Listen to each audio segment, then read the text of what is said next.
Ladies and gentlemen, welcome to the Embassy of Bavaria and Franconia in Europe. Ladies and gentlemen, we're very happy to see you in the today Central Franconian Embassy. A warm welcome to you. An unusual topic. The city of Nuremberg wants to show on the European stage what its historic dimensions are. The city plays a very particular role in German and European history, and as a Munich person, I'm not under suspicion of being exaggerating. Nuremberg is the prototype of what European city and its developments are all about. And of course, if you go through history, to all of history, the type of city which would be comparable to Upper Italy, a free city of the empire, later on struggles with the Burgraves, and later on becoming basically the heart of the Holy Roman Empire of the German nation. The crown jewels were in Nuremberg for a long time, and the diets and the visits of the emperor were really important. And last year, a very important thing, I think, on the 1st of July, I would like to welcome Dr. Maly, the Reformation celebration of Bavaria, one of the big cities of the empire who joined the Reformation early on, was kind of a counterpoint to Rome, the end of all this glory in 1806. And Nuremberg remained with its very own idea about its role in the Kingdom of Bavaria.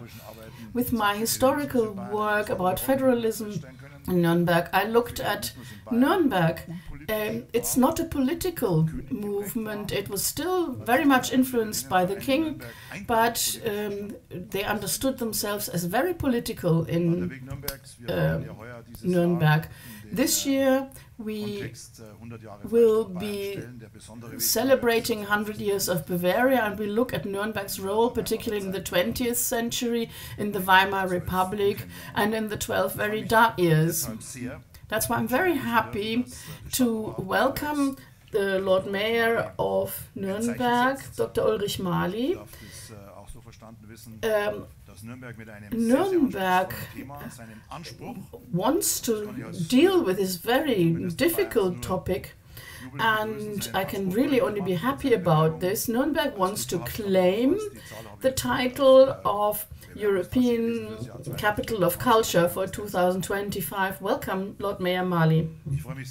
I'm very happy that the woman who's responsible for cultural issues in Nuremberg, the face of Nuremberg in art and culture, Professor Dr. Lehner, the Deputy Mayor in charge of cultural issues here, joined by Professor Neil Gregor, Professor for Modern History at the University of Southampton, who will be discussing with us on the panel later on. I'm very happy that Susanne Höhn, the representative to the EU and director of the Brussels Goethe-Institut, she has Franconian roots.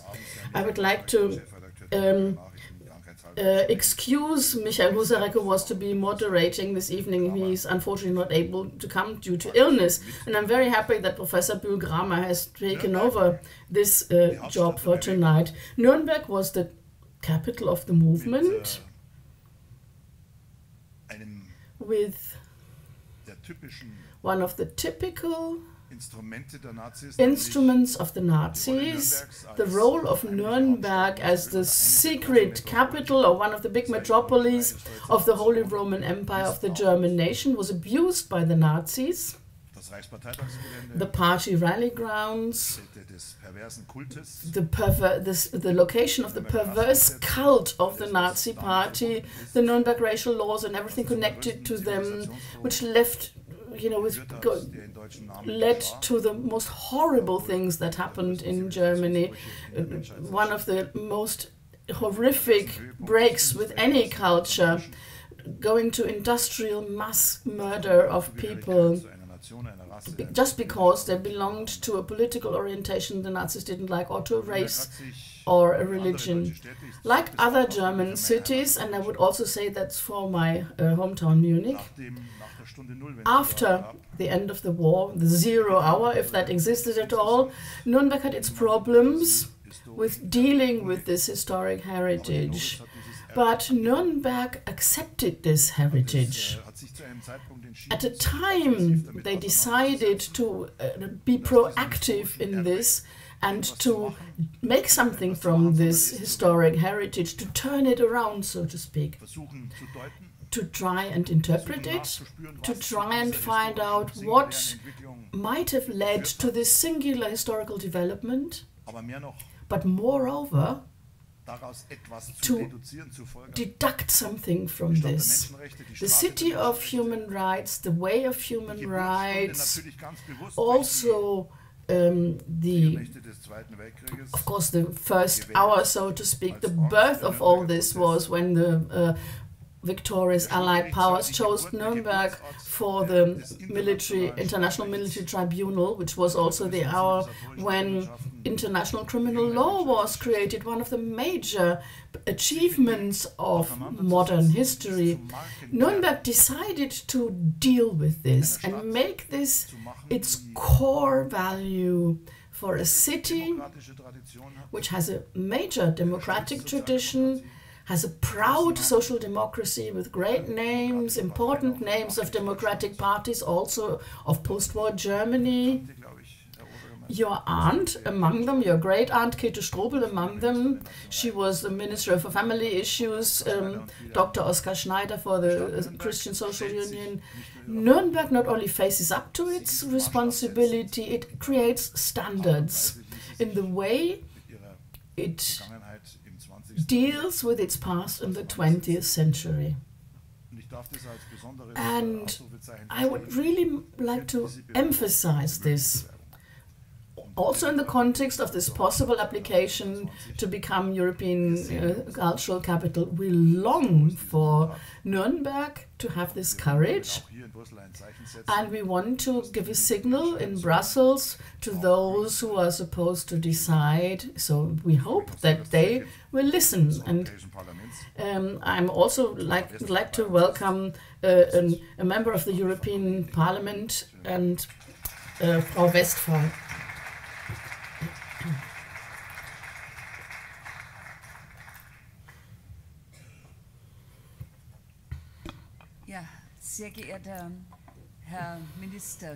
State Minister Spaenle, Lord Mayor, ladies and gentlemen, representatives, friends of the city of Nuremberg, I'm very happy on exterritorial ground, but almost in Bavaria. I would like to welcome you from my part, and I would like to thank all those responsible here for giving us the opportunity of presenting our concerns, that we have the possibility of showing our possibilities in dealing with a very difficult part of Nuremberg history. Dr. Spaenle has already mentioned it.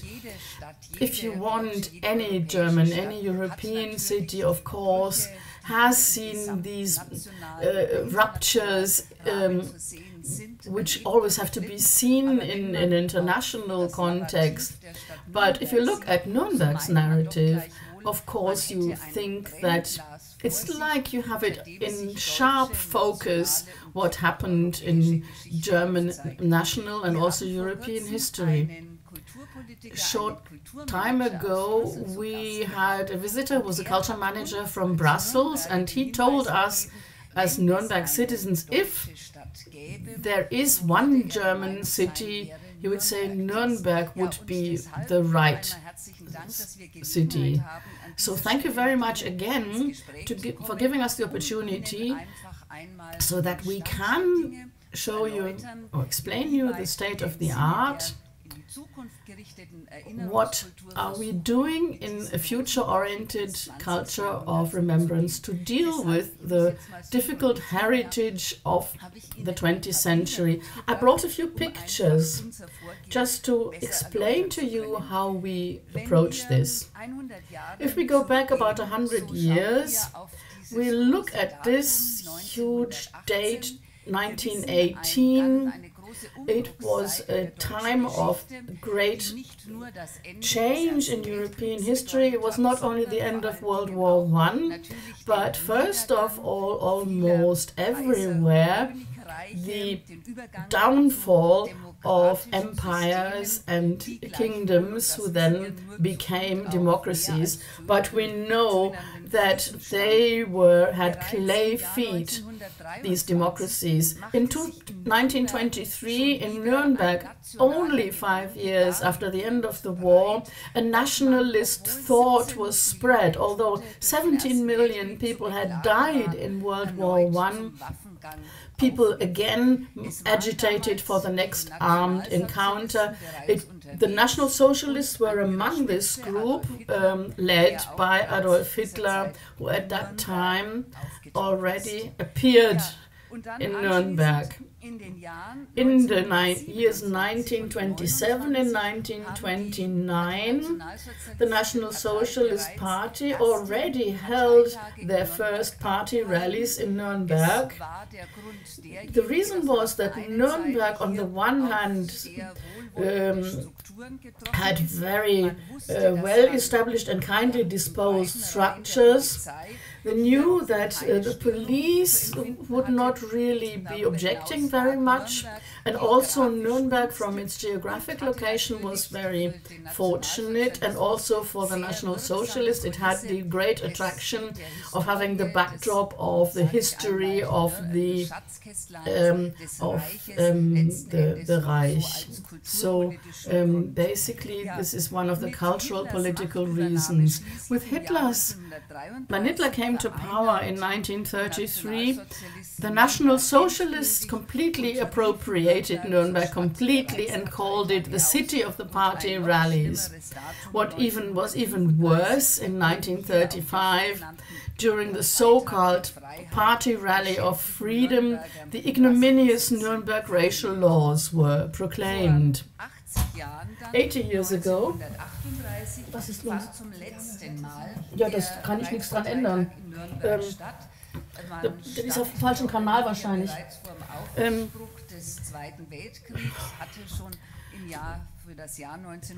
The party rallies were held between 1933 and the last Nazi party rally was held in 1938, but because the Germans had attacked Poland in September 1939, this was of course cancelled. In the last, at the end of beginning of September, they always celebrated this so-called spectacle. Today we say this was the place of the perpetrators who tried to get the sort of generate fellow travelers, and the major marketing machinery, as we would probably say today, started rolling from here. So the party rally grounds were 11 square kilometers, successively built upon. So they tried to. It was a leisure time. It was a time area for the city, but basically the many buildings that had been planned, most of those were planned by Speer. They weren't all put into practice, but nevertheless, for us today, it's one of the largest sort of built pieces of contemporary history. It's like an open-air museum of the Nazi dictatorship, and the city of Nuremberg again and again tries to deal with it. And that's what it's about today. Not only try to make the stones speak, but also get new generations interested and confront them with this. We brought you a little film which gives you a visual impression flying across the area. You can see the major the so-called Congress Hall. By now, it's houses our documentation center, Nazi party rallies, but also a concert hall. There's also storage rooms in there. And in addition, we are getting closer now to the largest complex. It's the so-called Zeppelin Field with the Zeppelin grandstand, which was built between 1934 and 1938. And in front of it is the Zeppelin Field, which basically was used for the parades and was designed for the parades. It was surrounded by 34 towers, so it has a kind of fortress-like character. You can see Adolf Hitler's rostrum there. It's still there today.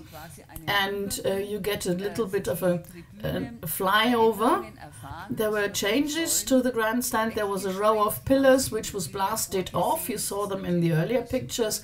Of course, the symbol of the Third Reich, the swastika, was immediately blasted off by the Americans after the end of the war. But basically, the area, although it's not finished, many buildings are not finished, it's still there in its entirety. And of course, you can walk across it and experience it. This history in Nuremberg was continued. In 1945, Minister Spaenle also said that already. In this hall you see here, in the Palace of Justice at Fürther Straße, there was also a prison right next to it. This is one of the reasons why this courtroom was chosen. In this courtroom, the trial of the major war criminals was held.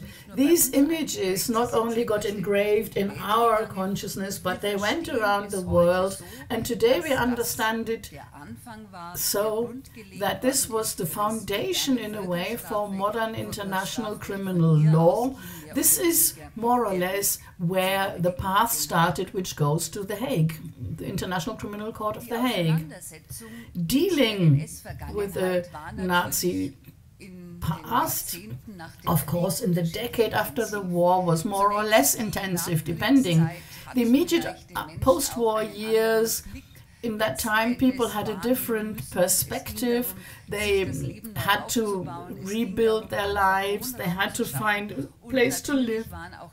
And many who also had been involved in the NS dictatorship were not necessarily of the idea that we should look back and deal with this part of German history. This is why, first of all, mentally, people try to, let grass grow over this part of the history, although the citizens, almost, as a matter of course, they reconquered this area. This was a little bit too fast.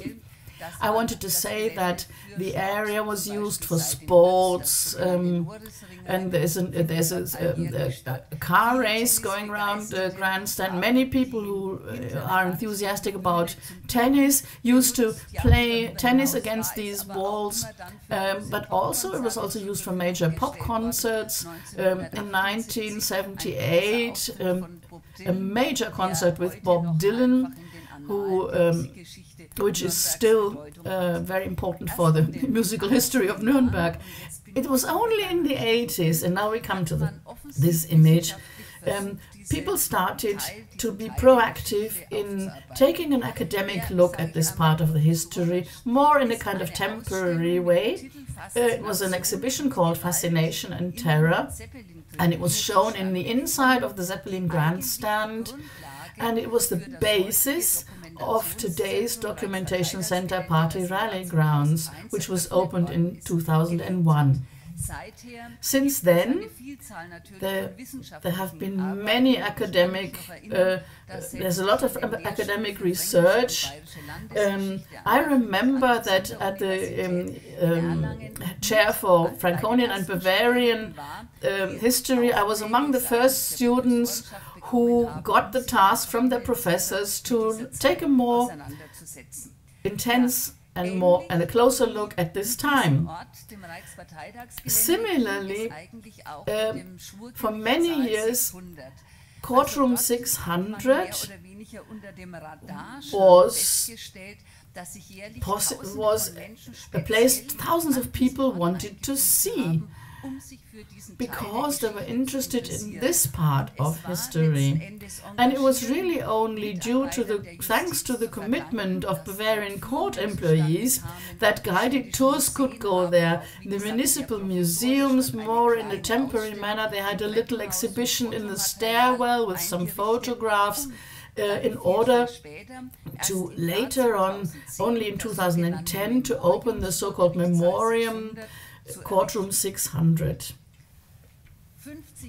50 years after the end of the war, and that was already mentioned, Nuremberg again gave its very own answer at a very different level, not only to deal with this past, but to turn it to a positive thing for society. And a human rights award was established, which is presented every 2 years to people who are fighters for human rights, who often work at the risk of their own lives and in their countries, working for human rights and working for people who are suffering from injustice. There's an international jury, and it is always presented in the Opera House every 2 years. And in addition, this is not just something that happens in the Opera House, but it's part of Nuremberg society. There's a peace table after the presentation, the ceremony for the presentation of the Human Rights Award. A peace table is set up in the center of the city in the so-called Way of Human Rights. This is a work of art in public sphere, and it was created by the Israeli artist Dani Karavan decades ago. And of course, it's also a symbol for this claim that Nuremberg wants to be a city of peace and human rights.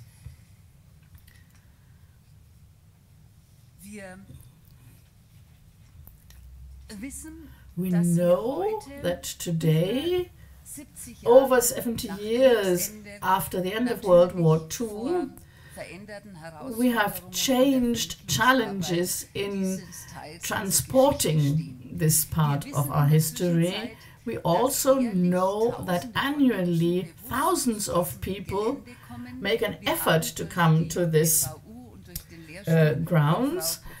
Professor Bühl-Gramer and her students showed us that individual tourists from all sorts of nations come to the grounds and want to find out about them. And when the documentation center was opened, it's like a spear that goes into the Congress Hall, and it was designed by an Austrian architect who passed away a few years ago. When it was opened in 2001, we thought that we'd have about 100,000 visitors per year. But by now, we know that every year over 250,000 people come here, and that for many tourists is a matter of course, not only to go and see the old town, which was rebuilt after the war, the heart of Nuremberg's history, but also to make a conscious effort to look at this part of history as well. This is why we are on our way to expanding the documentation center. It's necessary. The exhibition has been, because there are new technical possibilities, we can change the exhibition around. We are going to revise and expand the exhibition, but mainly it's important to create facilities so that we can extend our study forum and that we give people a chance and a space for more intense discussion after visiting the exhibition. We do know that in our we have come to different times in our teaching about this time. Eyewitnesses, which in my generation and in post-war years could talk about this time, but they've all died. most of them. And our society is not only heterogeneous, but it's getting more and more so. And people who are moving across this grounds, of course, have nothing to do biologically or genealogically, have nothing to do with that era. And maybe they have their own experiences from totalitarian regimes. Maybe they are traumatized. And we still would have to explain this part of our history in a different manner. This is our challenge. The same applies, of course, to the Memoriam Nuremberg trials. We had the possibility of implementing a permanent exhibition, although courtroom 600 is still used by the judiciary as a normal courtroom. So unfortunately we can't see this very well, but one floor above we have our permanent exhibition, and you have the possibility to look through a kind of small window. You can look into this courtroom, which by the way was also changed. It was converted for the Nazi trials, and it was changed back after the war. The Free State of Bavaria, fortunately, is building a new new judiciary building, and so they won't need this courtroom anymore, and they'll be giving us the use of the east wing of the Palace of Justice, and we will try to impart this topic there. And also one of the other institutions housed in this area is the International Academy Nuremberg Principle. It looks at international criminal law, at the Nuremberg Principles, but also looks at how it developed to the present day. So we'll have fantastic possibilities of using this historic location for our museum work, and also to have an up-to-date way of talking about these times. Thank you very much again to the Free State of Bavaria, because currently they are trying to get courtroom 600 listed as UNESCO World Heritage. They're whispering there, so I don't know what they. I hope that this will actually happen. But one of the major challenges we are facing in this context is what you can see here on these grounds. The time hasn't passed them without effect. In 2004, Nuremberg decided that they would keep and maintain the grounds. They don't want to restore them, they want to reconstruct them, but they would like to kind of freeze it. Hermann Glaser, one of my predecessors, you want to use these grounds and to make it stable for people to walk across. But currently this is a major task, because if you want to visit the grandstand, you can see it is not really accessible. We had to, put one tape after another to block it off. It's too dangerous to walk across it because all this is really crumbling. The same thing applies to the interior. The interior of the grandstand has to be propped up, and currently it's not very easy to open the building for visitors, because it is really in a very bad state of repair, both inside and out. So we are checking what is necessary for the fabric of the building. We had some sample areas we looked at. Our building administration checked what would be necessary, not to rebuild it or change it, but to make it safe to walk across. We have a kind of price tag for it, 73 million euros, understandable if you look at the size of the area. And we also know that this money will have to come from the city and from the Federal Republic and from the Free State of Bavaria. So this refurbishment will be implemented in a time span of 12 years. So the amount is a little bit less per year. But what's even more important for us at this point is not only investment into stones, but we also want to look at the teaching, at education. We want expertise, and we are already on the way to doing this. We want to be state of the art. We want to impart this to people in the way that they can still understand and comprehend these events, and also in the sense of never again.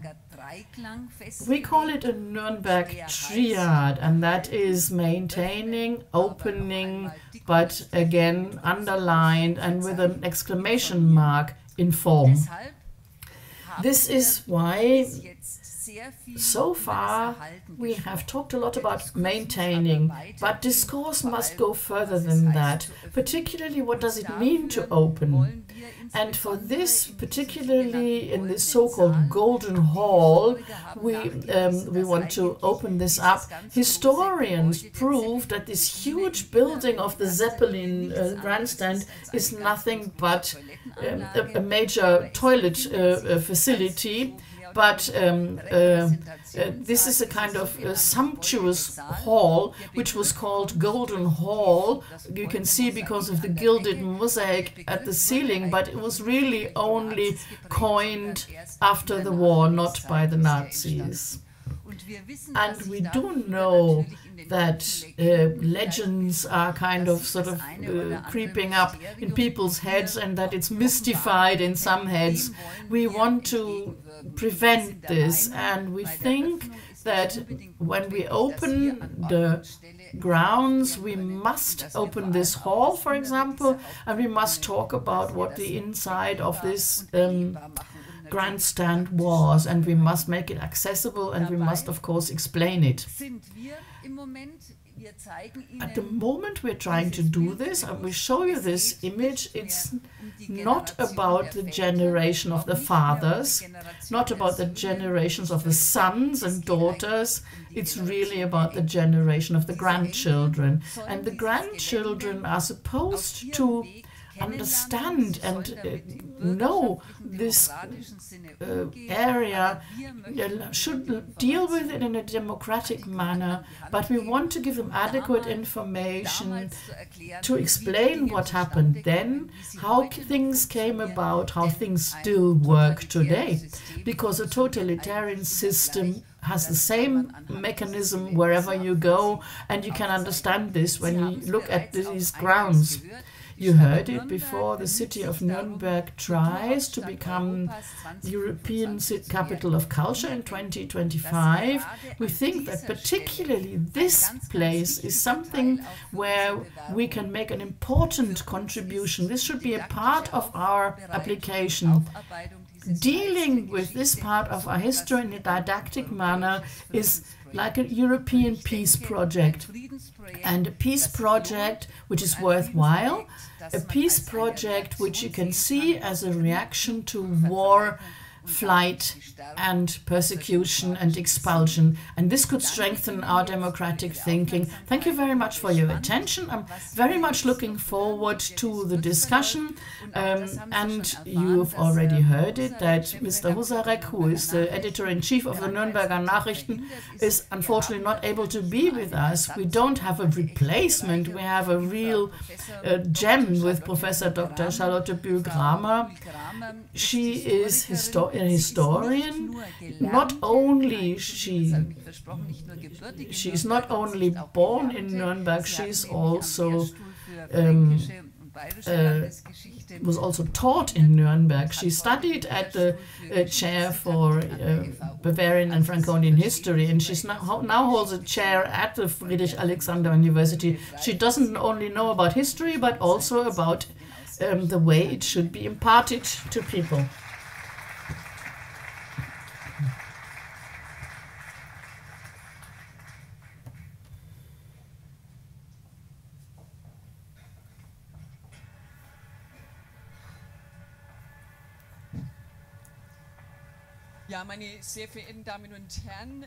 Ladies and gentlemen, while Frau Lehner announced me, it's now my task to guide you through the rest of the evening.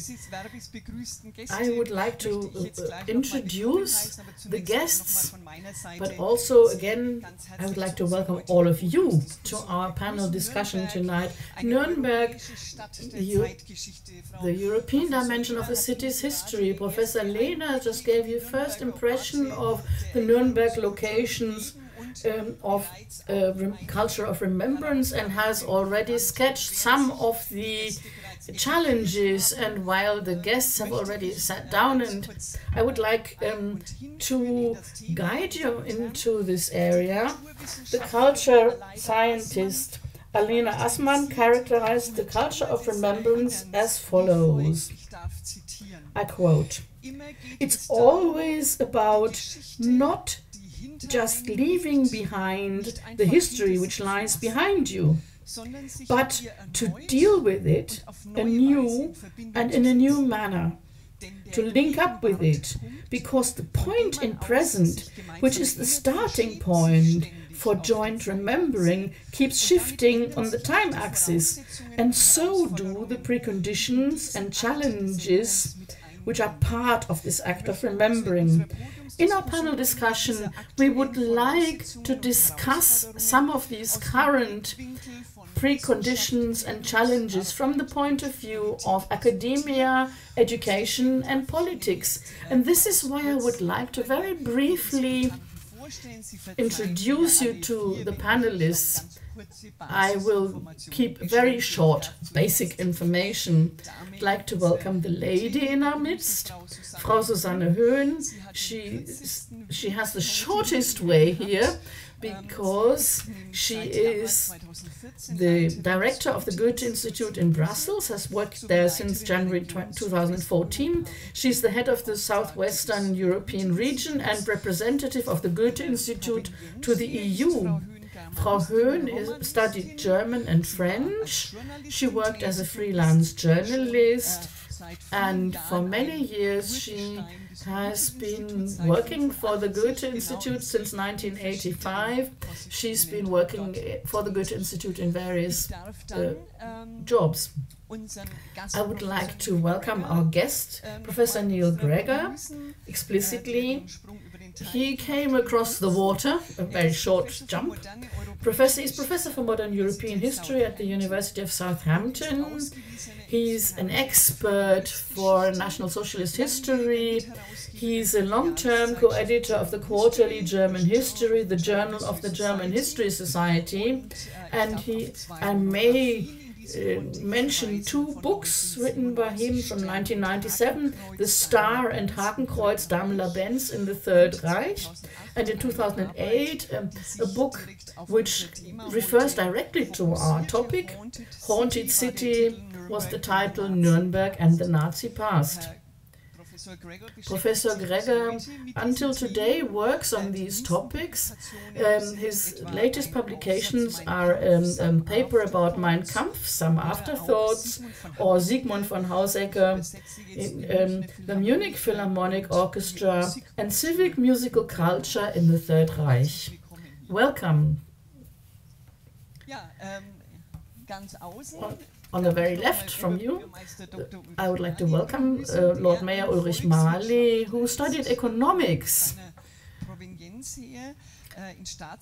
He did his PhD in politics, and after 6 years as the treasurer of the City of Nuremberg, he has been the Lord Mayor of the City of Nuremberg since 2002. Last but not least, our host of tonight, State Minister Dr. Ludwig Spaenle, was a historian and a Catholic theologian. That's what he studied at the Ludwig Maximilian University in Munich since 1989 or 94. He's been member of the Bavarian Parliament, and since 2013 he's been Bavarian State Minister for Education, Science and the Arts. Before we start discussing, I would like to point out to you, but you know this in Brussels, that the simultaneous interpreting and headphones are waiting for you if you need them. I would like to say that Professor Neil Gregor speaks German excellently, but we agreed that he would be speaking English in the discussion in his mother tongue. In a later discussion, maybe when there are questions from the audience, he will maybe could change language. However, welcome. Ladies and gentlemen, I would like first of all to look at the way we dealt with the Nazi past since 1945. State Minister Spaenle, being aware of history is more than just being interested or just acquiring knowledge. It's showing the link between interpreting the past, understanding the present, and looking into the future. I think you can see a lot of perspectives of how you teach history. You can use for National Socialism. What perspectives to the Nazi history do you see as important for historic enlightenment and historic teaching? I think we are at two turning points in time. The generation who lived through the Nazi time are leaving us. I was very sad that on the 75th anniversary of the execution of the Geschwister Scholl, there was a 98-year-old lady. I was very impressed by that, and she stood up and she talked in public. It's a very important turning point for us. It's oral history then becomes something different. It becomes classical historical science, and the second turning point, I think, is the one we see with digitalization. People are able to get to any original document anywhere in the world as an individual. So the moment of locating this and putting this in a context, so people can deal with eyewitness statements, particularly when it comes to this most dramatic point of German history, this is changing completely. In our schools, we have a generation which we teach, and that's true for Nuremberg and for Munich and for all bigger cities, at least in the west of the Republic. In our schools, we teach kids from abroad. Half of them are from abroad. When I started as a Minister of Education, when I went to Dachau in this function, and I could talk to a school class who was there, a classical visit to Dachau concentration camp, and we started talking, and a young man got up and said, I'm German, but my family is from Turkey, and I should explain to him why he should be responsible for this historically, and then you're really stuck.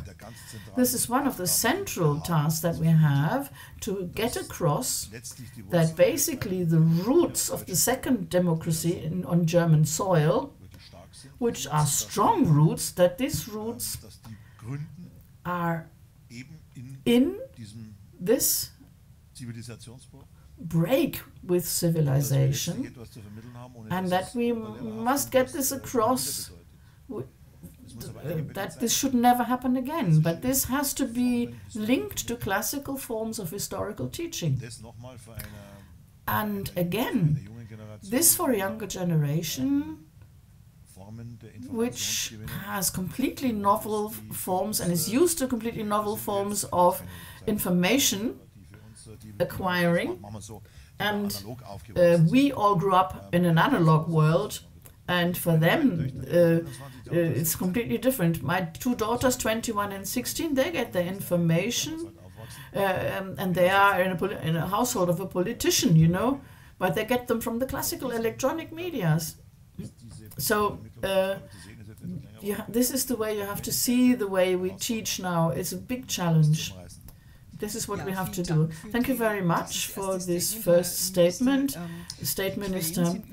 The sources are not only digitally accessible, but also we see faked sources everywhere. That's a second problem that I would just like to talk about very briefly. And the break with civilization, we'll be talking about that one, is not only the foundation myth of the Second Republic in Germany, but also of Europe and the European community, as it was called then. I would like to get a different perspective. I would like to look at the city perspective. Lord Mayor, dealing with these topics of the National Socialist past, but also with the built heritage that you could see earlier on, that didn't happen overnight. It was a central research task of Mr. Gregor. He said the first phase was one of silence until 1961. And I'm not really interested in the phase of dealing with the history, but how did this process of successfully dealing with this topic, how did that change the society in Nuremberg? It was described earlier on, and Nuremberg is maybe a prototype, mainly because the buildings are so huge and so useless. Many Nazi buildings could actually easily be secularized, so to speak, by being used differently. We can't really do that with the Zeppelin Grandstand nor with the Congress Hall. And so these phases that we went through in Nuremberg are prototypes. It was maybe a bit more severe. The first generation after the war, and this is this is why they blew up the pillars that Julia Lehner mentioned. Blasting up these pillars was a rather helpless intention of getting rid of this thing, if possibly all of it. It didn't work, and so it was half destroyed. And the Zeppelin Field and the grandstand were still there as a monument to a way of dealing with history. I come from a political family. If you had guests in my childhood, in my youth, and you went into town, you'd like to take a little detour so that people didn't ask what the Congress Hall was and what this funny Zeppelin Field is.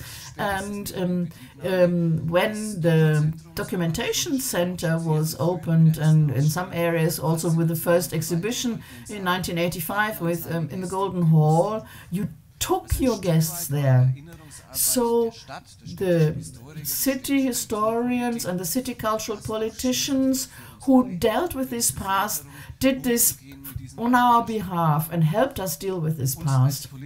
As politicians, we come across this association people from all over the world have when they talk to Nuremberg. You hear very often, Nuremberg people say, just forget about this and these Nuremberg racial laws and the trials and the party rallies. But when we talk to people internationally, we're never asked anything else. The chain of associations, the images people have in their heads, the images you had when you saw the slide of the courtroom, the images you have in your head, they are there.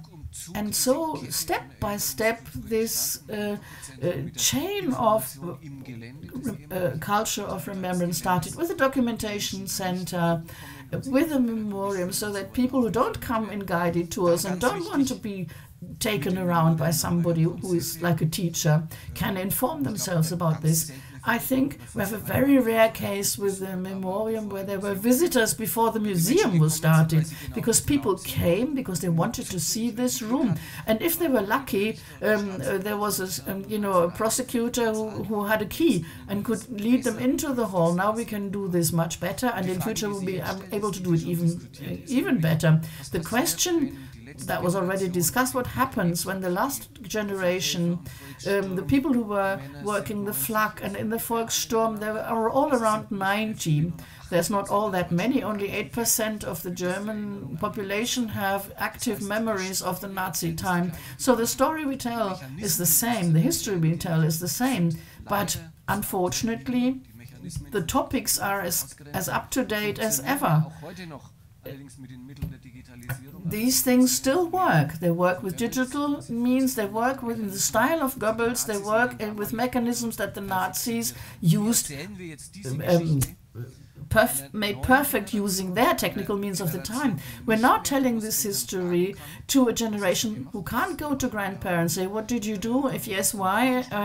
Why didn't you become a resistance fighter? That's what the 68 generation did, because they all knew how they would have done it. If they had been in their parents' place, that's all over. So now we have to think how we can take this unique history and tell it in such a way that the time of National Socialism becomes not just any old chapter in German history, and that's a major challenge. Thank you very much. Let's widen our perspective from the German and local German perspective. Professor Gregor, how do people from abroad see German culture of remembrance? Do people take themselves too serious in Germany? How is this seen? How is this culture of remembrance seen from abroad? No, I don't think that Germans move through the world with a kind of arrogance about the way they handle their past. I think I can only really speak for how people respond to this in Britain now, but I think there's a great deal of respect for the way in which German political culture has engaged with these problems. Especially over the last 20 years, there's been a very strong sense in our country that if you look at the careful ways in which colleagues like those in Nuremberg or in Munich or wherever else, or in Berlin in the Topographie des Terrors, that they're thinking very, very hard about how to discuss this with not just with young people but with tourists, with other publics too, and that there's actually an awful lot that we could learn from the German attempts to think this stuff through. I think it's widely recognised that Germans now, for the most part, accept that this is part of their history. They wish that it was not the case, but there you go. This is something you have to think about. It has produced a condition of being German after 1945. That means that you move through the world with a certain historical or moral burden, which feels differently for different generations, yeah?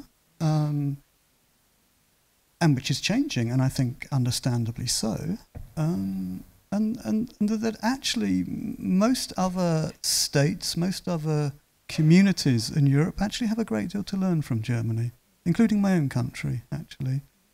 So if I give you one short example, I was in Munich a few weeks ago, and I went to the NS-Dokuzentrum there, and there's an absolutely fascinating, a really brilliant exhibition about the history of the post-war right, far-right radicalism since 1945, telling the story from the Socialist Reich Party through the NPD and then into the Republikaner and the Deutsche Volksunion and then the NSU and so on. Really thoughtful. And when I came out of the exhibition, I was thinking, what would an exhibition on British history after 1945 look like if it tried to tell the same stories? And you can build the same stories, yeah, of the British Union of Fascists through the National Front, the BNP. Any exhibition which talks about the AfD could just as happily talk about UKIP. But in Britain, we don't recognise this as a problem, and so we don't have these exhibitions in the first place. And even for me to suggest that we might do this is somehow unthinkable. Yeah, and that's the difference. And there, I think, without feeling arrogant or superior or something, Germany can now feel, I think, actually quite proud of the efforts that it goes to deal with these questions. And Nuremberg is, of course, a particularly positive example, actually. Ein typisches Beispiel oder ein besonderes Beispiel? Die Nachfrage sei mir jetzt noch gestattet. Yeah, well, both. Yeah, I mean, in some ways, the whole party rally ground story, the Nuremberg trials, and the rest of it is actually a distraction. Yeah? But Nuremberg was and is a typical industrial city. And so the legacies of the Third Reich and the problems that this community, this society faced in dealing with it are the same ones that every other German city faced. What do you do with the former party members? Yeah? What do you do with the refugees? What do you do with the Heimkehrer? All of these problems, the entire social consequences of the war. How do you communicate to young people what the problems of the past were? For me, it's always been an interesting question to ask, what would people discuss in Nuremberg if they were trying to think about the Nazi era if they didn't have the Nuremberg party rally grounds to think about? Yeah? Nuremberg is a place, of course, where people march up and down for 1 week a year and listen to speeches by Hitler, and that gives you something to talk about. But for the other 51 weeks in the year, this is also a place where party members are persecuting Jews, and as doctors, as judges, as teachers, as businessmen, whatever, yeah, are living out the normal processes of the Volksgemeinschaft like every other city. Yeah? So in that sense, the dynamics in Nuremberg have been slightly different. And of course, the rally grounds have produced a particular set of conversations.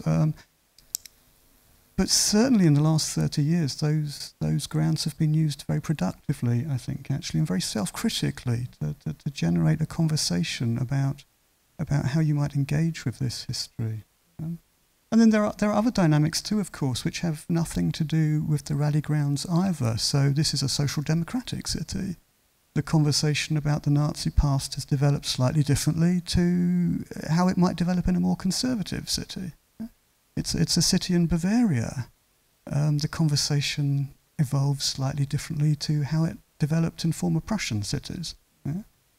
So in Bavaria, all of the Nazis came from Prussia. Yeah? In Prussia, all of the Nazis came from Bavaria. So there are those local and regional dynamics which actually have nothing to do with the party rally grounds. Yeah? So in that sense, of course, every German city is different. Thank you. Vielen Dank. They're all coming from Austria. Das wissen wir alle, ja. We know. We know that.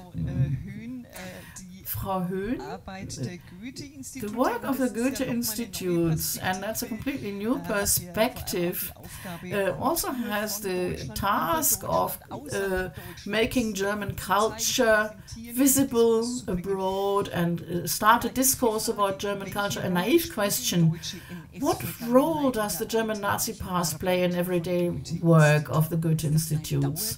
Is this a permanent topic? I'd say it's an integral part of our work, because the question that you put in the beginning with the Alena Osmond quotation, what kind of past does our future have, is a question which belongs to us, belongs to Germany, is part of Germany. I'm always modest and humble as a German, and I think it's a good approach. I worked and lived in very many different countries, amongst others in Korea and Israel, in Italy, in Brussels.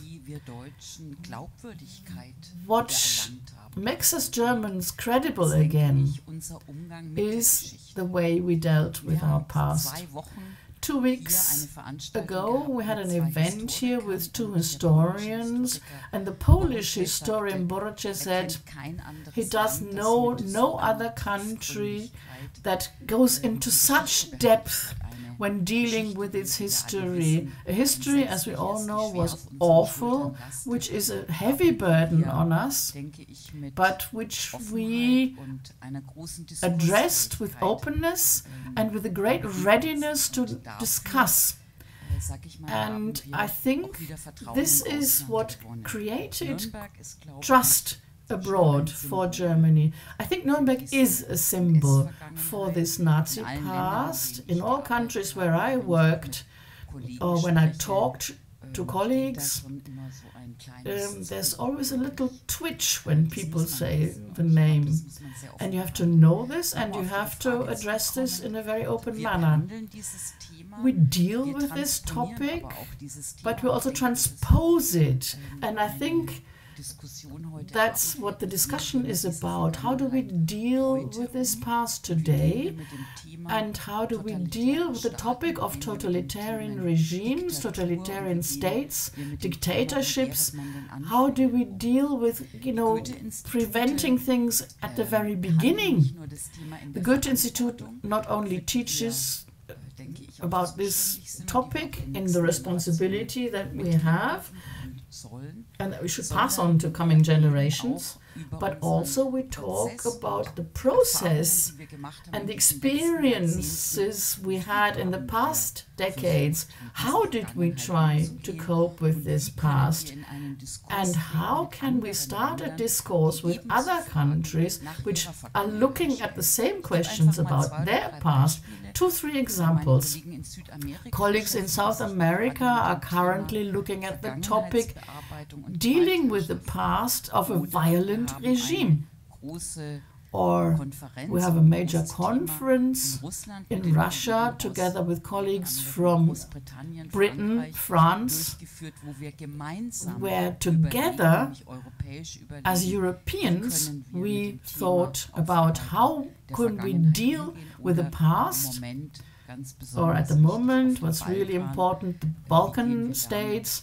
How do we deal with the past and the horrors of and the atrocities of the past? It's an integral part of our work, and I think that we got quite some recognition for this in the world. Thank you very much, and also thank you very much for taking me to the next point, the challenges, which in many ways are facing us. And first of all, State Minister, the very concrete question, how does the Free State of Bavaria take up the responsibility that it has for the upkeep and the maintenance of these monuments, which are of German history, not just local history?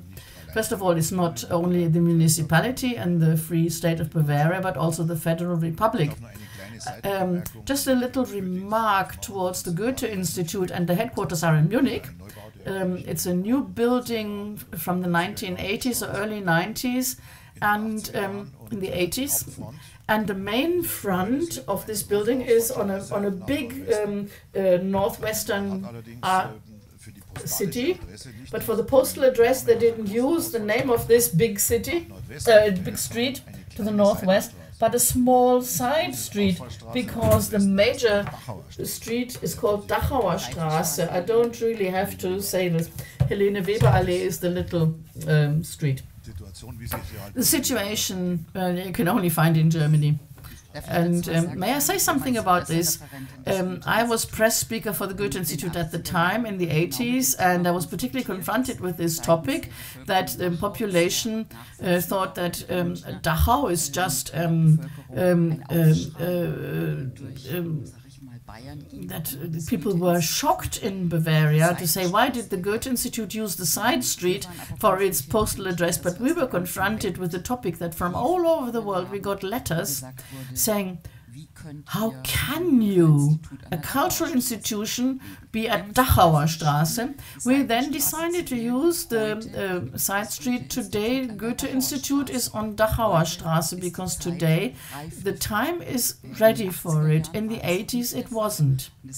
And this just shows sometimes you just need more than one generation in order to let wounds abroad heal. This was not a criticism, but I just wanted to tell you something. As a municipal politician, I started this debate, and what responsibility do you have?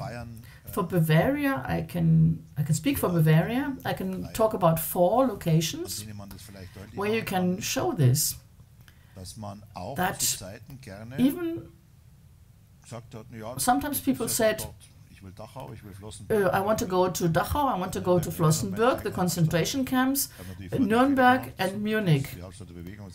City of the movement, of course, was not Nuremberg, but it was the capital of the Nazi movement was actually Munich. Nuremberg was the city of the party rallies. These locations, mainly those of the concentration camp sites, the memorials, they are representative for the responsibility not of the individual,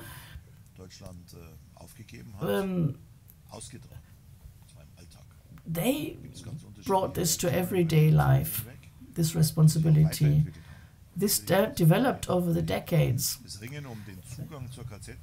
Getting access to the memorial site in Dachau as it is today was a very difficult process, because people, and you do know that the memorial is visited by 900,000 people per year, with increasing visitor numbers.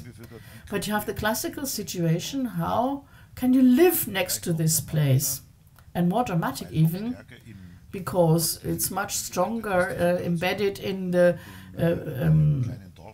small village of which has been living off granite quarrying, Flossenbürg. And this struggle there, how Nuremberg faced this challenge and how my hometown of Munich faced this challenge. In Munich, we silently used the Wittelsbacher Palais, which is basically where the Gestapo was invented. It was completely cleared. It was just in the 1980s, and a postmodern building of the State Bank was erected there. Nobody talked about it. And again, Nuremberg was a pioneer in this aspect with great commitment of the population. I would like to mention particularly the newspaper publisher Bruno Schnell, who recently passed away. They made a major contribution, a major financial contribution from civilian society to create this kind of documentation center and this culture of remembrance. Munich was late, very late, in setting up its documentation center. We're looking at completely different levels. How to deal with these sites is one of the important things. I would like to ask all of you, quite rightly you said, over decades it's been a struggle to establish these memorial sites. The generation that started dealing with the past was, to a certain extent linked to the 1968 generation. But for me the question arises, these social agents, this part of society is disappearing as agents in society. Dealing with this has now arrived in society. A Goethe-Institut can now afford, in inverted commas, an address in Dachauer Straße. But we don't really want to talk about, transferring memories to following generations. What do we do against the threatening danger of ritualization, a routine of an imperative of remembrance? And we know that our young people see the expectations we have of them, and they feel overtaxed, and sometimes they fight against it. I would like to ask the Lord Mayor and Neil Gregor first of all, because I have to watch the time. You have to ask the question, what story do we tell and what history do we talk about, and in which places? When young people come to a concentration camp memorial site, whether it's Dachau, or Auschwitz-Birkenau or Flossenbürg, then it's a very emotional experience, the documentation of what the horrors. This is not the case in Nuremberg. Nuremberg is a perpetrator's site. This is a story which is a lot more complex to tell, probably the most difficult of all questions of the Nazi time. How can a democratically constituted society, as it was in the Weimar Republic, go into barbarism, into this break with civilization? And the danger we have today, where the inner family discourse can't happen anymore, Hitler is, you see him in a film, in a book, he's back. That's what the book is called. That you say there were these horrible people, and that's a danger we are also seeing. There were 24 major war criminals, and all the others were seduced and fellow travelers. And the story we have to tell again and again in Nuremberg is that the ice democracy is sliding across is maybe not thicker now, and that it's our task today, and it has been and it will be, to look at these mechanisms of exclusion, of dictatorship, of doing away with democracy, have to be observed, have to be monitored, and we have the courage to stand up. The young German Turkish or Turkish German, you have to explain to him what German guilt and German responsibilities. He has the responsibility, he doesn't have the guilt. The way when we were born, we didn't have the German guilt, but we do have the German responsibility. And at the latest, after the Weizsäcker's, the German president's speech of the 8th of May, we have to face up to this.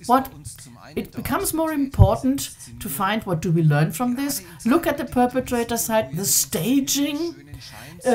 Particularly in days of digitalization, when we are seeing beautiful fakes every day. And I think the beautiful facade of the party rallying grounds and of the party rallies is just like that. And the second thing you have to look at is you can't have reconciliation without justice. Mainly the main war trials of the major war criminals, and then the follow-up trials of the Einsatzgruppen, of the medics, and the Auschwitz trial in the 60s. It was really important that you can only have reconciliation with justice, and that was a decisive factor. And of course, this is also part of history. You can really, almost grasp in Nuremberg. It's very difficult to go into this dispute, but nobody should be able to escape it. Be it in Central America, in South America, talking about Spain, about the victims of the Franco regime, which were buried near the wayside. And I think I have to emphasize another point. In 2006, we had the World Cup in Nuremberg, and Japan played. And the Japanese TV team took me to the party rally grounds. They didn't want to hear about sports. They wanted to hear about how Nuremberg deals with this. And the 3 Japanese guys made sure that all their machines were switched off. And then the editor said, "We also killed 20 million Chinese, but we don't have a comparable form of dealing with our past."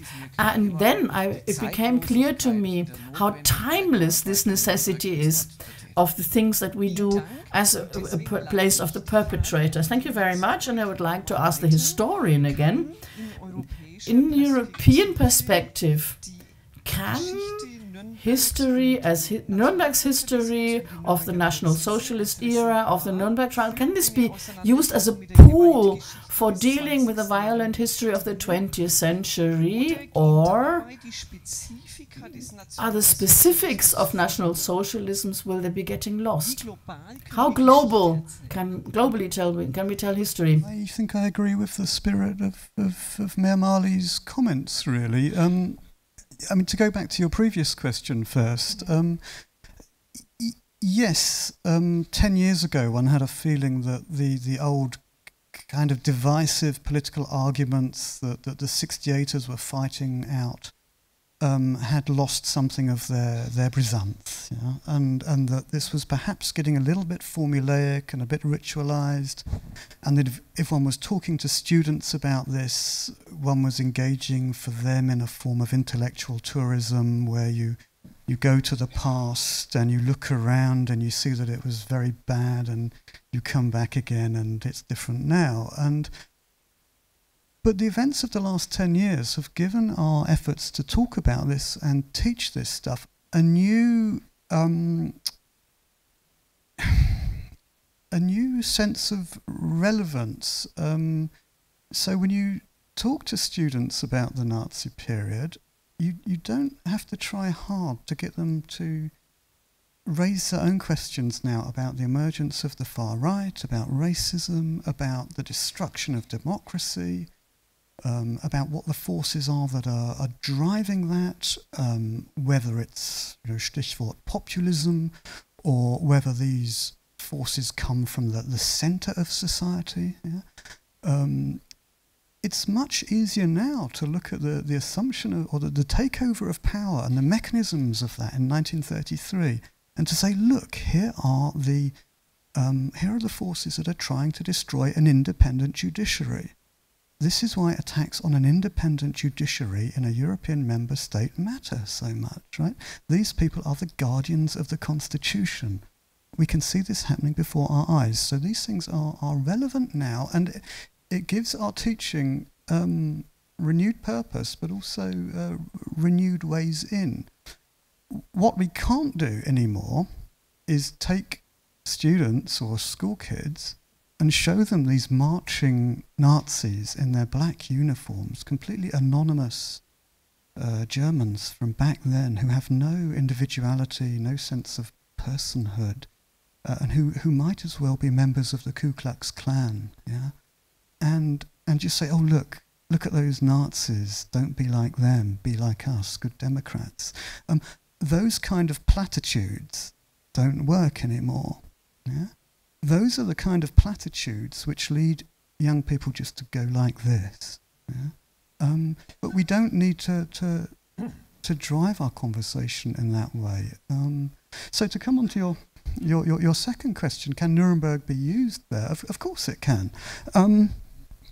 But I think the best way of doing that is, in fact, as I think you suggested, to be a bit more critical of the idea that the Nazi period was this big Zivilisationsbruch. Yeah? The ideas that were articulated, celebrated, felt, played out in these Nuremberg party rallies were ideas that were incubated by European political culture in the 19th and 20th century. Yeah? Nationalism, racism, militarism, imperialism, anti-Semitism. Yeah? So in that sense, the break with civilization is not, in fact, so great. And of course, as I was saying then, nationalism, colonialism, racism, Islamophobia now, of course, are things you can pick up on. So Nuremberg is a great place for thinking about this. Now, if one's going to use that site, then I think one has to think harder about what ideas were being expressed there between 1933 and 1938. Yeah? The celebration of community there, the celebration of the Führer cult, is, I think, too easily depicted as a kind of fascist Gemütlichkeit somehow, yeah? Where everybody feels warm about the Volksgemeinschaft. Yeah? This is a place of spitting hatred. Yeah? And what's missing at the moment from the exhibition is a sense of the hatred that comes out of this site, yeah, in these rallies. Nationalism, militarism, racism, the rest of it. Yeah? Those words are as kind of crucial to our pedagogy now as they were 30 years ago. So yes, the answer is yes. Ja, mit Blick auf die Uhr an den Oberbürgermeister. When I look at the time, I would again like to ask the Lord Mayor the last question. It was said before, Nuremberg wants to apply to become European city of capital of culture. Can this topic, or should this topic of National Socialist past and Nuremberg trials and international criminal law, what role should it play? And, you know, Professor Gregor said something that maybe we should also have a kind of guiding category of rights. When are rights guaranteed? When are rights getting lost? What is a violation of rights, and how are they reinstalled? This is something that could guide us through contemporary history of the 20th century. Back to the cultural capital. We tell the story, we tell history. I think we worked it out quite well. what's special about our history and what other history and story the city of Nuremberg can tell. It's expected of us, and we don't tell this with a raised finger as teachers, but as a typically European event. So the connotation of the break with civilization, although I think it was a break with civilization, it's not the connotation that we talk about the horrors of the event to, even highlight this emotionally, but maybe it's the perfection of the combination of the various elements of the break with civilization that we tell with this story.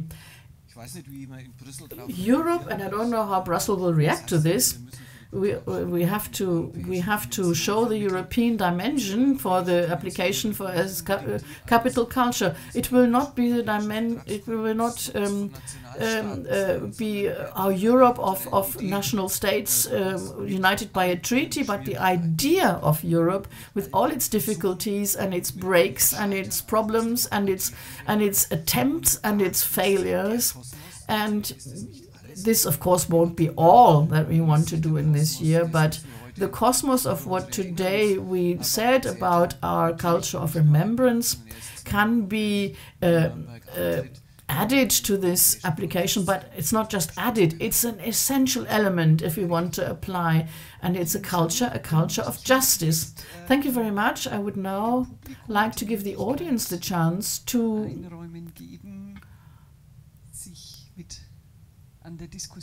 take part and participate in the discussion. There's a microphone. Well, hello, good evening, Martin Reiland.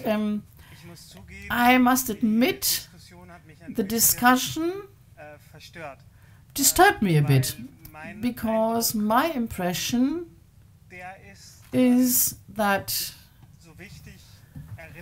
I think a culture of remembrance is important, but this culture of remembrance is not part of the honorable title of being cultural capital of Europe. I see this as disturbing, because this basically, when you say we take the former party rally grounds as a place of no culture or the opposite of culture, and it was instrumentalized to become this honorary title that celebrates cultural diversity and cultural richness. And I think that this is paradox and easy to misunderstand. Thank you very much. I have a look at the panel. We had this in a discussion. This could have been a discussion contribution in Nuremberg. If you're disturbed, that's already a good start. We don't want to do things that everybody feels harmonious about, but it's part of the history of our city, and our application will not be retrospective, but we cannot forget about these times, and we cannot forget about what Neil Gregor summed up. We cannot forget what's existing at the moment in Europe, everywhere, and nationalism and exclusion. In 2025, we won't have solved the refugee problem. We won't have solved the problem of rich and poor in this world, and the problem of different types or more or less democratic states and of rule of the law will not be solved by then. And so this will be a question that the generation 2025 will have to ask itself. And so we tell a story about this, also the story of what happened afterwards, via the Academy in Nuremberg principles, about the trials of the major war criminals and about the reception of this past in a typical European city society. And if we didn't do this, I think this would be the wrong application. again, maybe on the international level. Last week I was in Malta, and I saw the cultural capital Valletta 2018. I had a very close look at their application and the implementation of the program in Marseille. And from my experience, particular, those cultural capitals were successful, which were authentic, which dealt with their problems in an authentic manner, and which did not present a dressed shop window to the outside world. And I can only really support that you look at everything, all the spectrum. Of course, wonderful things. Nuremberg is not just this, but it's Dürer, and it's so many other things that are part of the city. But I think authenticity and not window dressing is very important for a cultural capital of Europe today. We have two further comments. The gentleman in the second row, sorry. We have three. Okay. Good evening. I'm the head of an archivar of the Belgian Bavarian Society. And I would like to ask Mr. Maly, you know that in the City Hall of Nuremberg there's a relief in the wall. It says, Nuremberg gives Brabantia the freedom. It's from the 13th century. This gave the freedom of trade to Belgian cities, Brussels, Leuven, about 20 cities in our area here.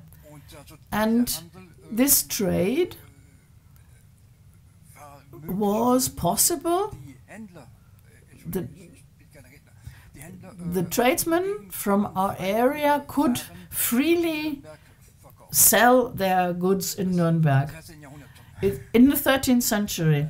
I thought this might be interesting for you. This is you're thinking, but this is exactly the history of Europe that you probably have to tell at a time when a Europe of national states for the young generation is something extremely abstract, and for the middle-aged people, unfortunately, something that they feel is, outdated. I'm a fervent European. We try to tell the story of the cultural identity of Europe this way, and the links were there for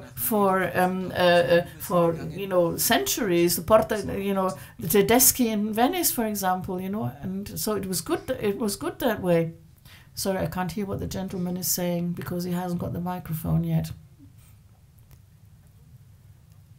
I'm sorry. Give him the microphone, please.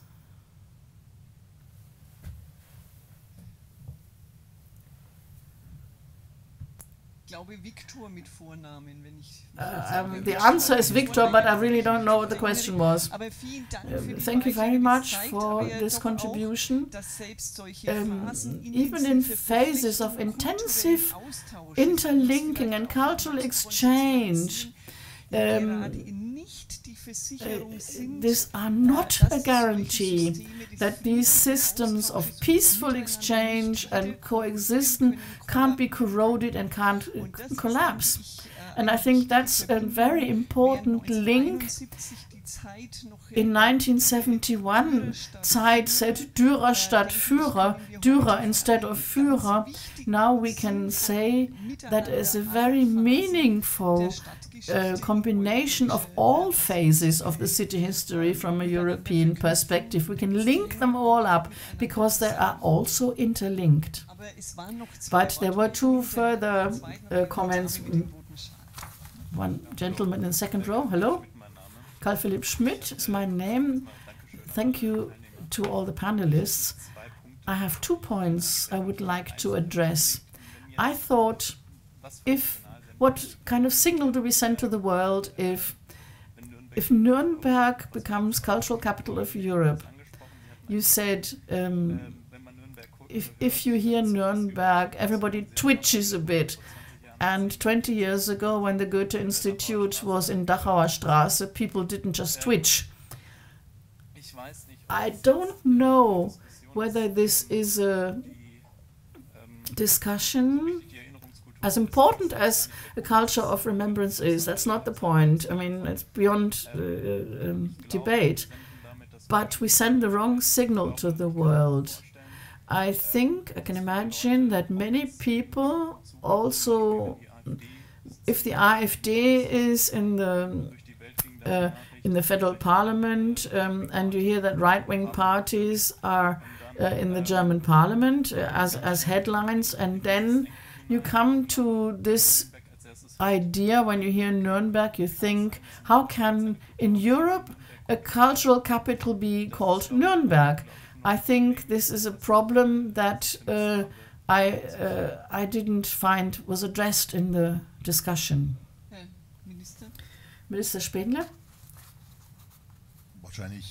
Probably hardly any city in the Federal Republic is as suitable to be cultural capital of Europe. If you look at Europe as, fortunately, we have it after the end of the Cold War and the Iron Curtain going down, so Nuremberg is really right in the middle of Europe. In last year, for the first time, we had a joint exhibition with the Czech Republic in Prague and in Nuremberg, and about Emperor Charles IV, the Via Carolina, which went from Prague to Nuremberg and further on to Paris. It's a completely different dimension. And I tell you one thing, if we permitted places which were born by a horrible way of thinking, unfortunately it was German responsibility. If everything got lost, which you can call human rights, which you call a minimum of justice. And I think we have to talk about this. The House of German Art in Munich has been for decades the place, the hotspot in the world to show contemporary art. To face up to this, the idea about where to put the documentation center, this is where the so-called Braun House was, the first party headquarters of the Nazi party. No, we can't go there. That was the first reaction. And this is the only place where this could have been. Second example, the State of Israel has the second consulate general in Munich 2-3 years ago. The only one apart from the embassy in Berlin. And there were several places were discussed, and when the Israelis said, approached the state government, they want to go into a building, and I exaggerate, which was basically facing onto the yard of the Führerbau, which is now where the Munich Treaty was signed. First of all, we twitched, but it's great. It's a genius idea. That's the message we want to send out. There is continuity and there are breaks. And to show this continuity and to show the breaks, that's what European history is all about. And that's what is a different cultural soil than in any other region of the world. And I think to pin this to one place, this chance Nuremberg presents. In Luitpoldhain in Nuremberg, there's the biggest classic open air in Germany, at least in Germany, or one of the biggest in Germany. But if you ask, where can I go to Germany, where you can have this, where you can have this kind of tension as well between the various elements of the history of this city, I'd be happy if my own hometown did what happens today. It's strenuous what happens here, also because of your questions. Where are we, the people of Nuremberg? My hometown of Munich wanted to become a location for the Olympic Games again. The population didn't want it. I think looking for this position and applying for this position and working to get this position has its own value. And Nuremberg is very courageous in doing that, and it can become a message. The Lord Mayor and Professor Gregor want to say something. If the cultural capital of Europe were a singing competition, of course, who sings Freude schöner Götterfunken in the most beautiful manner, then we wouldn't join. And if the European jury, whether openly or maybe not so open, says the stereotypes against the city of Nuremberg are so strong that it doesn't deserve the title, the honorary title of cultural capital of Nuremberg, they should not select us. But I won't do them the favor of giving them an application which doesn't sort of disturb the jury. It's not only about Freude schöner Götterfunken. And this spark has already gone into completely different areas and has done a lot of damage. And we have to tell this story. I say it again. The European City of Culture 2025 is not the monuments that we set up for ourselves. It's the starting place for the next generation in Nuremberg City Hall and in the Staatskanzlei in Bavaria. But they cannot be ahistoric if they take on responsibility. Never. You can't take on responsibility without knowing history. Hannah Arendt said you can't learn from history. You can only tell it again and again and again, and you have to live with the fact that it's been like that and no different. And we have to learn that it was this way and no other way, and there's still a European city with a future. And that's what we will attempt to show in our application. Yeah, I feel very similar to you, actually. I have no emotional investment in this application, and I'm not applying for this title. But it would be, it seems to me, completely possible for the city to put in an application which didn't mention the Nuremberg party rallies and the Nuremberg trials and so on at all. Yeah? They could talk about Albrecht Dürer and Hans Sachs, and I don't know, the Christkindlesmarkt and Lebkuchen or something, yeah? And all of these things are wonderful, but if they did that, then you would say to them, you're trying to sanitize and whitewash your history through this application, yeah? Now for me, if this title, if this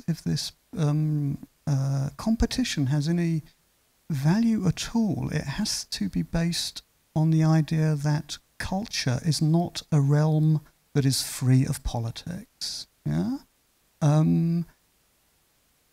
this rally ground is a site on which we can explore so many questions which are important to Germans, but also to us as Europeans. Yeah, after the war, for example, large numbers of former party members were interned in the empty barracks on that site, so that it becomes an important site for the denazification process. Yeah? In other words, this rally ground is a really interesting place to think about the transition from a genocidal dictatorship into a successful democracy. Yeah? Now, it seems to me, just look at former Yugoslavia, look at North Africa, yeah? Look hopefully eventually at Syria. These are questions which, are questions that we can explore through thinking about the history of Nuremberg. And I think that the efforts that these people are making to try to make that kind of positive contribution to our shared political culture are in fact admirable. And I think it's entirely right that an application for this title should include these things, actually.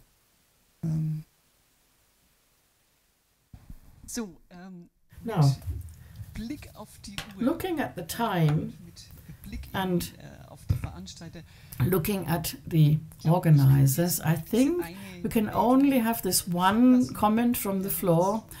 it's nearly 9 o'clock, but ladies and gentlemen, I would like to say that people who are on the staff of the City of Nuremberg will be available after the panel discussion, and I would please ask for your understanding that we're not going to be taking on all the questions here. So please feel free. So I would suggest this is the last. Thank you very much. I'm Erika Schulze. I work in the European Parliament and I am from Nuremberg.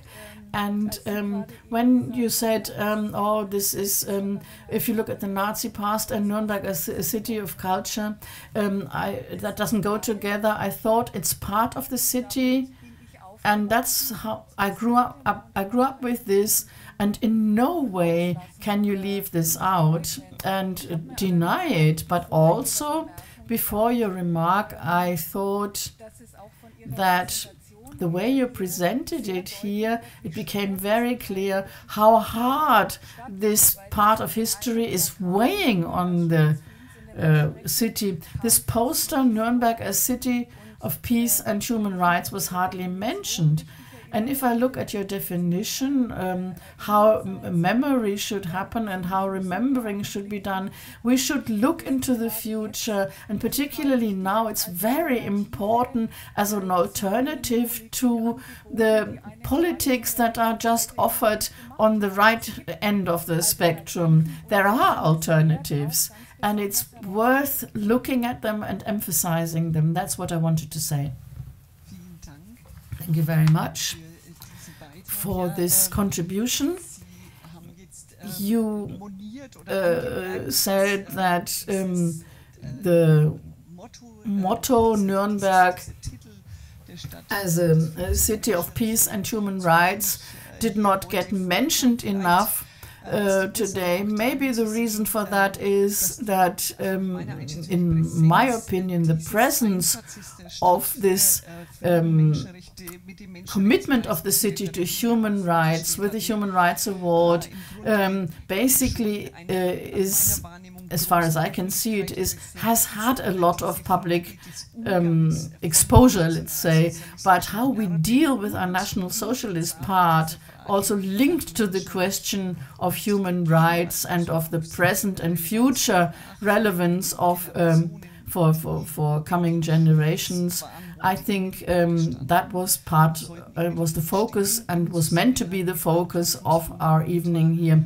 For example, also with a link to Nuremberg as a European city of contemporary history, looking at the violent history of the 20th century in a European perspective. I'd like to make a little remark at the end. Lord Mayor Maly said it already. I would like to plead for less learning from history. That's a high demand. You can learn in history, or it doesn't repeat itself one-to-one, but you can learn in history to become sensitized by studying the past, by studying the mechanisms, and possibly learning in history was summed up by the cultural philosopher Robert Pogue Harrison, making the young people heirs rather than orphans of history. Inheriting rejuvenates the past by creatively renewing its heritage, while orphans, if at all, rather refer to the past as to an alien, unapproachable continent. That's what he wrote. As a European location of contemporary history, Nuremberg could act as a contact point for the various discourses about shared histories and divided memories on this difficult heritage of the violent history of the 20th century, in order to say this is a new present starting point for a culture of remembering, because each generation tells history anew. I would like to say thank you to the panel, to you as an audience, and for your patience, for your attention, for your committed participation. Again, staff members of the City of Nuremberg are going to be available for questions or conversations. They also brought some information material. You can recognize me because they'll be wearing a name tag. And now we have a little pause, and then there'll be a flying Franconian buffet. Thank you very much. Have a nice evening.